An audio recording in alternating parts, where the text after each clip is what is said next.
უკვე 3 წელია, რაც ენერგოეფექტური ღუმელი შევიძინეთ. ისეთი ეკონომიურია სტანდარტული ღუმელისგან განსხვავებით ორჯერ ნაკლები შეშაჭირდება. შედეგად გათბობაზე ორჯერ ნაკლები თანხა გვეხარჯება.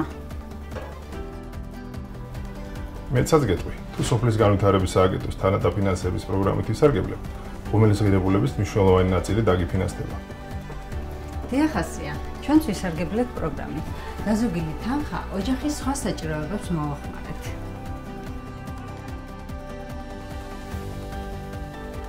სახში გვაქვს სითბო, ნაკლები დანახაჯით, ნაკლები შეშის გამოყენებით და გარემოს უფრთხილდებით. შეხვდი გათბობის ეზოს. ისარგებლე თანადაფინანსების პროგრამით და დაზოგე შენი ოჯახის ხარჯები. დეტალური ინფორმაცია იხილეთ სოფლის განვითარების სააგენტოს ვებგვერდზე rda.gov.g ან დარეკეთ ხელხაზზე 1501.